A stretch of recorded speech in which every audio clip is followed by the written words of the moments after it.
On this beautiful Sunday, how y'all Sunday going? I ain't left the house. I really just woke up like an hour ago. I'm just like, I'm lying. Like before I ain't did the video, bro, I just woke up.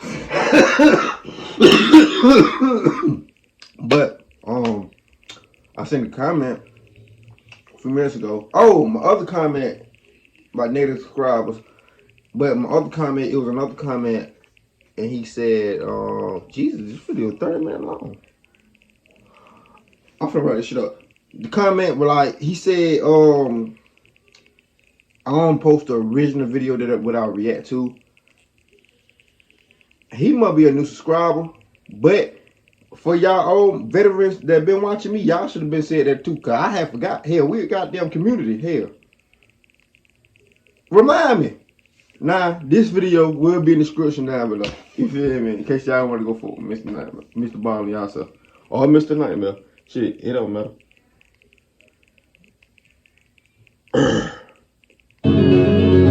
By the beginning of 2016, everybody who lived in apartment building number 12 on Shanxi Road in the big Chinese city of Xi'an knew to stay away from the woman who lived at the end of the hall on the 15th floor. Now, they didn't know much about this woman, but what they did know about her was totally bizarre and kind of alarming. The woman, whose family name was Wu, but nobody actually knew this woman's individual name, was 43 years old and she lived alone. And from what residents could tell, nobody ever came to visit her, and she almost never left her apartment. But oftentimes, residents on the 15th floor could hear this woman talking to herself very animatedly inside of her apartment, and sometimes she'd even get into these big arguments with herself, where it was clear she was kind of playing the role of multiple personalities at once.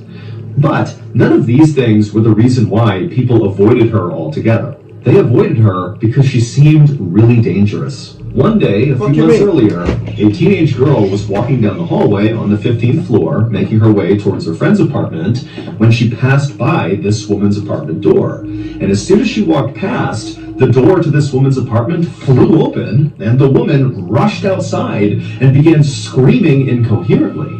And so this teenage girl, she whips around and sees this woman, and instinctively, what this girl thought was, oh my goodness, this woman is being attacked. You know, she's running away from somebody in her apartment or something. But then very quickly, it became apparent that this woman was not being attacked. She was attacking the teenage girl.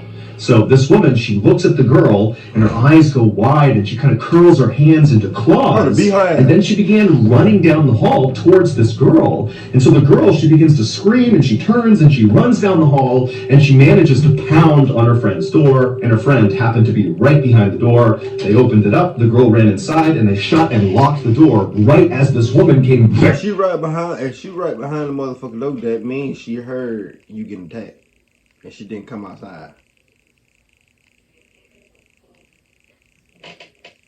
Hurling into the door. And this behavior from this woman on the 15th floor was just the beginning. Following this first attack, the woman on the 15th floor would routinely barge out of her apartment and chase down young women and teenage girls that were walking past her door. Now, this woman never actually hurt anyone that she chased down and even reached in time. She just kind of scared them. And so as a result, the residents of this apartment building, including the women and young girls who had been attacked by this woman, their reaction to this was not anger or resentment or, some desire to go call the police and have this woman arrested. Instead, the residents of this building just kind of felt bad for this woman. It seemed very obvious that she was mentally unwell and probably very lonely. And so they kind of collectively decided to not call the police and instead just kind of ignore her. But sometime in early February, this woman's random attacks on young women and girls just kind of stopped. And at first, residents, especially of the 15th floor of this apartment building, were just relieved because all of a sudden you could walk down that hallway in peace again. But by the end of February, it dawned on people who lived in this apartment building that not only had this woman stopped her random attacks, but also now they couldn't even hear her inside of her apartment talking to herself, because that was something people always heard, and now her apartment was totally silent. And so pretty quickly, people became kind of worried about this woman, but nobody was willing to go knock on her door and actually make sure she was okay, because again, this woman was viewed as being kind of dangerous. I mean, she was literally jumping out of her apartment and attacking random passerbys. And so people just continued to keep their distance from this woman. And so as people did that, they began to tell themselves that, probably she just moved out without anybody noticing, and that's why she's gone quiet. But it would turn out that was not the case. Right around the time the woman on the 15th floor stopped her attacks and went silent, sometime in early February, an elevator inside of this apartment building broke down between floors 11 and 10. And so a maintenance crew was called out to fix the elevator, but when they got there, they realized they didn't have the supplies or the manpower to actually make the fix. And so a decision was made to just cut the power to this individual elevator car, and then the work crew said they'd come back in about a month when they had the right supplies and people. And sure enough, a month later, this crew came back with what they needed, and they were able to lower the broken elevator car down to floor 10, and then they opened up the doors, and they were absolutely horrified at what they saw inside of that car.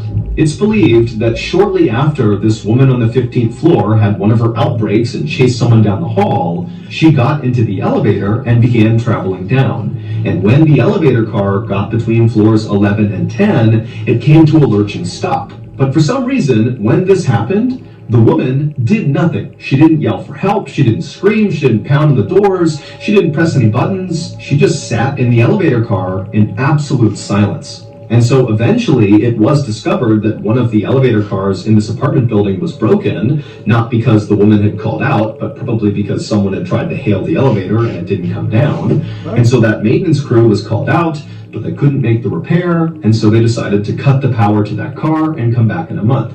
Now, this elevator crew had no idea there was anybody inside the elevator car because, again... That's a lawsuit. If you're doing elevator work, you're supposed to make sure that nobody's in any elevator. And this damn sure if you cutting the elevator out for a fucking month, my guy. And I used to work for the city. I've been on top of an elevator, bro. That shit is scary. I ain't gonna lie. I don't know how I did it. Thank God it was on 3 floors. But, boy, I don't see how motherfuckers do that job. Put oil and shit on it and fix on the goddamn elevators. But I don't see how they do that, boy. Motherfucker told me he did a 20 storage building. Don't see how, brother. He would ask me to do that, but I would have just walked off. This woman who was trapped in there take me home, was totally silent throughout their attempts to try to fix the car. And so after these workers cut the power go work to at this McDonald's car before I and do that. left, this woman was doomed. This woman just sat in silence in this elevator car with no food and no water for several days until she died of dehydration, which is one of the most agonizing and slow ways to go. Now, at some point, this woman did attempt to free herself because there were scratch marks inside the elevator indicating that she tried to like she was yelling out the phone. And her hands were totally mutilated, suggesting she really had been clawing pretty hard. But that was the only time she tried to save herself. Otherwise, she just sat there and eventually died. Damn, that's cold. Last winter, just Dave. Not today, man. Not today. With DraftKings, Kings very off loads of other and get $200 in bonus bets immediately. That's promo code MISS. Debates are intensifying at the White House after the latest announcement about the government health subsidy assistance program. They have just announced. Make sure this shit's still At around 5:20 p.m. on August 31st, 2007, a young couple stepped onto the beautiful sand of Yelpo Beach, which is located at the very southern tip of South Korea. The couple grabbed each other's hands and smiled in excitement as they looked out on the water and saw all these fishing boats that dotted the horizon, and then behind them were all these beautiful mountains. I mean, this was a spectacular place. They couldn't believe that a place so gorgeous and so remote was located only a 1-hour train ride away from the busy city where they went to college. The couple's names were Kim and Chu. Kim was 21 years old, and he was an athlete and a very dedicated student. And Chu, she was 20 years old and also very studious, but maybe unlike Kim, she was a bit more reserved and shy. In fact, Kim was Chu's very first serious boyfriend, and she absolutely adored him. And in fact, this was going to be the couple's kind of big first trip that they would take together. It was a Friday, and Kim and Chu planned to spend the entire weekend exploring this place called Yelpo Beach. Yelpo Beach is located right against this quaint little fishing village, and it's famous for its beautiful silver-colored sand. In fact, the beach is so famous, lots of people come out here and just camp out on the beach because it's just so beautiful. There's also a very busy open-air seafood market right nearby, which is really cool because all the fishermen come in and literally offload their catch right onto the table, and they sell it to people coming by. And also up in the mountains, you could see these beautiful bright green crops, which were tea plantations that made the air in Yelpo Beach kind of floral. But before Kim and Chu began exploring all the main tourist attractions, they wanted to go check out the fishing pier, which was not really a touristy attraction. It was just a regular fishing pier. But, Kim and Chu had been on this hour-long train ride, and they wanted to stretch their legs, and the sun was starting to go down, and so they figured they could walk out on the pier, have a beautiful view of the water, then watch the sunset, and then after that, they could go kind of explore the main areas. And so Kim and Chu, still holding hands, began walking on the silver sandy beach in the direction of this fishing pier off in the distance. And as they were walking, Chu pulled out her camera and was taking all these pictures. But then at some point, Kim, who again is holding Chu's hand, he just abruptly stops and kind of squints his eyes and looks off in the distance towards the fishing pier. And Chu, she puts her camera down and asks Kim, what's going on? But Chu, without even saying anything to her, just raises his hand and points. And then seconds later, Kim and Chu were running down the beach. The next day, Chu was supposed to call her mother and check in about how the trip was going so far, but she never did. And so her mother eventually tried calling Chu later in the day, but it went straight to voicemail. And then also, when Chu's mother called Kim, Kim was also not answering his phone. And so by the end of this day, when Kim and Chu's parents had not heard from their child, they did not wait for any more information. They knew this was so uncharacteristic of these two to go completely radio silent with no reason that the parents just went straight to the police and filed missing person reports. The police would launch an investigation very quickly, but they didn't have much to go on. All they knew was two adults were not answering their phone, but that was it. And so they started by trying to locate Kim and Chu's phones, but neither phone was giving up a signal, so they couldn't find them. And so next, the police went to Yelpo Beach and began talking to people who were there on the day that Kim and Chu were to ask them if they had noticed anything funny, if they had seen the couple, did you notice them fighting? Were they talking to anyone unusual? anything. But nobody That's why I don't go out of the anything country, out of town. And the few people who out had of the country, seen Kim and Chu on the day they were at Yelpo Beach, they said they seemed like a very happy, normal couple that were not fighting at all and were just enjoying their time in Yelpo Beach. And so over the course of that weekend, the police tried everything they could to try to locate Kim and Chu and figure out what happened, but they really made no progress whatsoever, and Kim and Chu never checked in by the end of that weekend. But everything would change on that Monday, September 3rd. On that day, a fisherman spotted a body floating in the water near Yelpo Beach, and it was Chu's body. And then 2 days after that, on September 5th, Kim's body washed up at a dock at a nearby fishing village. Both Kim and Chu were totally unrecognizable after being submerged in water for as long as they had been. Autopsies would show that Kim and Chu also had lots of bone fractures, but it wasn't clear if they were beaten by someone or something, and that's what caused the fractures, or if they were just a product of being in the water for so long and smashing into rocks and boats and that kind of thing. But the police thought, this looks like there could be foul play involved, maybe they were murdered. And so the police went back and began scouring all the footage from all the cameras at Yelpo Beach to see if maybe they could find some clip that would show what happened to this couple. And eventually, one of the detectives who was looking through all this footage found something really interesting. He found a very short clip of the couple over at that fishing pier that they had been walking towards. However, they were not up on the fishing pier like you would expect. They were below the fishing pier on the sand, and they were kind of standing next to each other, holding each other close, and there was nobody else around them. It was like this totally weird thing. Now, as weird as this was, because it made no sense for them to be below the fishing pier, there didn't appear to be any hazards or other people or anything near them. It was like they just chose to be under there for some reason. But regardless, the police would actually use this video clip to close the case. The police would say that, based on this clip, it appears that this was the final moment of the couple, underneath this pier, and then something happened. Either an accident, they might have fallen in the water or something and they drowned, or maybe, this couple elected to take their lives together. And while Kim and Chu's families vehemently disagreed with the police assessment, there was nothing they could do. The case was now closed. Nobody was trying to figure out what happened to Kim and Chu. That is, until 4 weeks later, on September 26th, 2007, when two more bodies, two young women, washed up on shore right around the same area where Kim and Chu had. The two young women had a lot of similarities to Kim and Chu. They were in their early 20s, they were tourists at Yelpo Beach, and their autopsies discovered that they had several bone fractures. And so this was enough for the police to launch a much bigger investigation into what was going on at Yelpo Beach, which included reopening the Kim and Chu case. And so a detective was assigned to go back through all the evidence in the Kim and Chu case and kind of re-examine it. And so this detective did look through all these pictures, and he would find one picture that broke the case wide open. Looking for an unforgettable live streaming experience? Log on to BALLEN, where connections come alive. On the night that Kim and Chu were at Yelpo Beach and they began walking towards the fishing pier, Kim had abruptly stopped and raised his finger and pointed at something, and then seconds later he and Chu were running in that direction.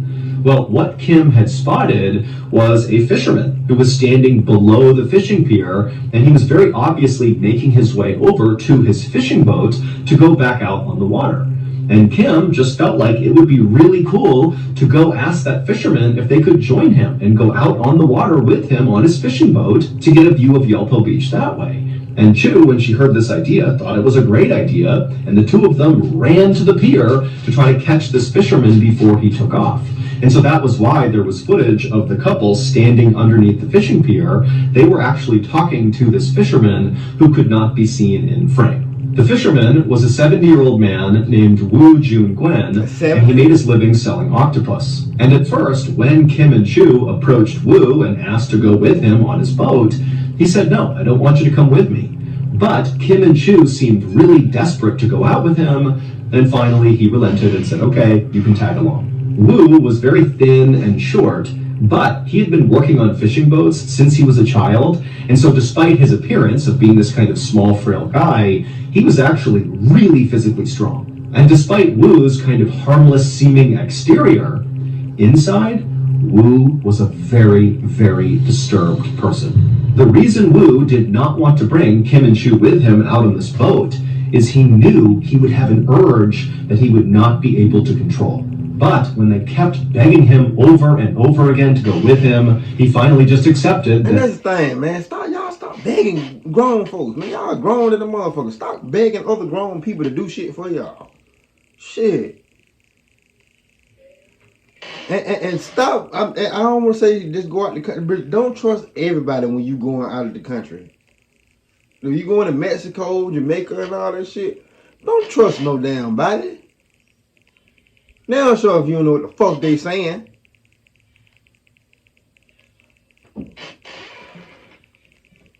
This was going to happen. He allowed them on his boat, he brought them out onto the water, and sure enough, he would act on those urges. Once Wu's boat was out on the water far away from the beach, he immediately pushed Kim overboard, and so Kim falls into the water, and then Wu grabbed this long metal grappling hook and began beating Kim in the water on his face, his arms, his hands, as Kim desperately tried to climb back in the boat. And eventually, Wu literally beat Kim to death. And at the same time, Chu is on this boat watching this happening. And so after her boyfriend has been beaten to death, Wu turns on Chu and does the same thing to her. He chucks her overboard and beats. I ain't gonna lie. If your girlfriend sit up here and watch you, I ain't gonna get counseled for this shit, cause y'all know I don't care. I honestly don't care about getting counseled or none of that shit. Personally, bro, if your girlfriend sitting there watching you, shocked, watching you getting your ass beat, and she know that sooner or later he gonna turn on her and do something to her, and she don't do nothing, she could at least push the nigga in herself. She sitting there watching him. She deserved to die. Fuck it, she deserved to die. And no way you that motherfucking scared. Her until she dies from this grappling hook. And then afterward, Wu just got back behind the wheel, putted back to shore, and sold his octopus like nothing had happened. And Wu very likely would have gotten away with these first two murders. If he wouldn't did it second except time. 4 weeks later, it just so happened that two more tourists, those two young women, just happened to ask Wu the same question. Can we go out with you on your boat? And he would kill them the same way he killed Kim and Chu. Except one of those two young women, while they were out on the water in his boat before they were attacked, she sensed something was wrong, and she sent a text message saying she was in trouble on a boat. And when the police found these two women's bodies and found that text message, they immediately searched the registry that listed all the boats that had been out on the water near Yelpo Beach that day. And because it was a holiday, there was nobody out on the water except for one boat. And that boat was Wu's boat. And this is where that photo the detective found on Chu's camera roll, when finally somebody looked through the photos, that's where that photo comes into play. The last picture that Chu took is of Wu. Wu is he's piloting the boat out into the open ocean, and Chu just took a picture of him, not knowing what was actually happening. That this guy was... I was just gonna say, if y'all go out of town and some shit like that happen, like y'all want to go on a boat or some shit, make sure y'all take a picture of the people. Fuck that. Man, hell no. You can't even trust nobody. Driving her out to her death. Ultimately, Wu would be convicted of the murders, even though he didn't really offer up any clear explanation as to why he killed these people. He's just a weird motherfucker. Kind of acted on these urges, so to speak. And he would be sentenced to death. And he would become the oldest death row inmate in South Korea. 70 is crazy to be trying to kill somebody. I ain't gonna lie, you already damn near dead. My name is Daryl Dixon. I went out looking for something. I left. Hey, I gotta start by watching my Walking Dead. Start back watching. On the morning of June 25th, 2007, a 28-year-old man named Mike Barnett woke up to the sound of pounding rain on the roof of his home, which was located in Hull, which is a city in northern England. Mike groaned as he rolled out of bed. It had been raining like this for the past month, and he and the rest of the people in Hull were just totally over it. But another reason he groaned is he knew that he would have to go to his job at a tropical fish store, even though he was not scheduled to work that day. There was a street right behind the tropical fish store that always completely flooded out from all these debris getting clogged in the drain, and the owner of the tropical fish store, so Mike's boss, who was an elderly guy, he would always go out and try to clear the debris himself. And Mike just knew, he really needed help, and today he knew his boss would be out there, and so he just felt like it was his responsibility to go in and help him clear out the debris. So Mike got dressed, he had some breakfast, and then as quietly as he could, he slipped out the front door. Mike was careful not to make too much noise because he didn't want to wake his dad, who he lived with. Mike and his dad had always been very close, but after the death of Mike's mother, he and his father had become even closer, and so they actually really enjoyed living together. But Mike also knew that his dad was very protective of him and very likely would not like the idea of Mike going out in this horrible storm to go try to clear debris in a flooded out street. It just was too dangerous. And Mike just didn't want to deal with that right now, and so he was able to slip out without waking up his dad. Mike hopped in his car and he drove to the fish store, and as soon as he got there, he hopped out, he went around to the back side of the shop, and sure enough, the entire street out back was totally flooded. Clearly, debris had blocked the drainage system. Now, Mike's Bauer said, fuck them fish, hell. boss Nah, rid of water, bro. Mike could see him inside the shop. What's the worst that could happen? This morning. And so Mike, without even going inside, just began wading into the water to begin clearing debris. The drain that was clogged by all this debris was located just off to the side of the sidewalk. It was down in a culvert. And so Mike very carefully walked off that sidewalk into this very cold, muddy water, and he began moving in the direction of where he knew the drain was. And so as he's walking, the water is down to his ankles, maybe up to his knees at some point, but he gets closer and closer to where he knows this drainage is down in this culvert, and suddenly Mike begins feeling this unbelievable suction at his feet that began pulling him basically straight down. Mike tried to move, but his feet were anchored to the ground, and then before long, he began getting pulled forward towards this drain, and then down he went. And as he went all the way down to his neck in the water, he felt this unbelievable pain in his thigh. Mike didn't know it, but his leg had been sucked through the drainage gate that was all blocked up. There were still some holes in it, and so his leg had gone through one of those holes, and it had pulled him all the way up to the top of his thigh and brutally snapped his leg in the process. And so Mike is in blinding pain from his leg being shattered and run through this grate, and he's literally up to his neck in this frigid water, and the wind's blowing and it's raining and the water's going in his mouth. And so Mike begins to panic, and he's trying to pull himself out. He can't, and then he begins screaming for help.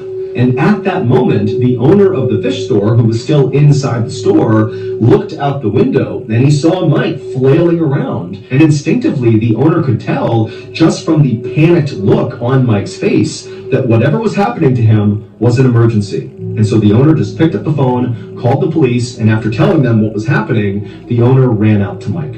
When the first police officers arrived on the scene, Mike was still in the water up to his neck, and the shop owner was right next to him. And the police officers, they assessed the situation in front of them, and they thought, okay, I want to know what to do. I ain't gonna lie. Mike is trapped in the water. This is serious, but we can pull him out. That's the obvious solution here. And so the two officers walked up to Mike, they waded through the water and got on either side of him, kind of pushing the shop owner out of the way, and then the two officers grabbed Mike's shoulders. These are strong police officers, and they began pulling on Mike, and as soon as they did, Mike let out this unbelievably loud scream of just pure agony. And in fact, his scream was so guttural that the two officers let go and were kind of startled by it. And very quickly, these officers realized this situation is far worse than it appears. Because not only is this guy totally stuck and he can't be moved, but they're looking around and the rain is still coming down, and it's clear the water is still slowly rising. And because Mike's body was situated over the grate,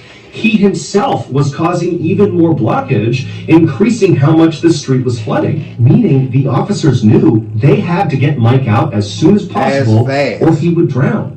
But over the next several hours, more police officers, firefighters, EMTs, Good Samaritans, everybody showed up on the scene, and there were so many attempts to get Mike out of the water, ranging from trying to cut the grate, but the water was too muddy so nobody could see through it, and the water was so strong that nobody could set the bolt cutters on the actual grate. And then at one point they even tied a winch around Mike and tried to pull him out with a Land Rover, but every intervention failed. The rushing water that was pinning Mike to this grate was so strong, and Mike's pain in his leg was so high, it made it nearly... Then his mom died. I hope he don't die, but his mom died, hopefully he don't die. But imagine, bro. Imagine you not knowing your son going out to his job and end up dying. Now you ain't got nobody. That shit is fucking crazy. I ain't gonna lie. Impossible to move him. And so finally, at the 4-hour mark that Mike has been trapped in this water, a decision was made amongst all the first responders to amputate. So the police called a doctor who was willing to perform the leg amputation. And then after doing it, Mike could sense something was up. Clearly it's not going well. And he began frantically asking the police and all the first responders, when are you going to get me out of here? When are you going to get me out of here? And they just kept telling him, soon, Mike, hold on, it's going to be okay. Meanwhile, the owner of the shop at this point had called Mike's dad to tell him what was going on. And so as all these people are waiting for this doctor to show up to cut Mike's leg off, Mike's father shows up and basically barrels through the crowd and starts screaming, "I'll get my son out of here." But as soon as he saw his son, he was totally taken aback. Mike was up to his chin in water. There was a diver behind him in the water with him, holding him up, barely keeping his head above the water. Mike's face was totally pale, and his eyes were totally unfocused, and he had this weird blank expression like he wasn't even there. And then a second later, a whole wall of police came running up to Mike's dad to stop him from getting any closer, and they told Mike's father they were doing everything they could to try to get his son out, and for now, they told him he just needed to go home. And so even though Mike's dad did not want to abandon his son, he could tell with all these police standing there in front of him, I ain't gonna lie, you ain't gonna tell my mother to go home. there was no way he was going to be able to go up there with his son. And so he would turn around and head back home without even speaking to his son. And then, when Mike's dad got home, he turned on the news, and the news was showing live coverage of his son trapped in that grate. And just a couple of minutes later, Mike's dad would watch his son die on the news. By the time that doctor arrived with that special saw to cut off Mike's leg, it was already too late. Mike had passed away from hypothermia. Damn. R.I.P. man. What? That shit crazy, bro.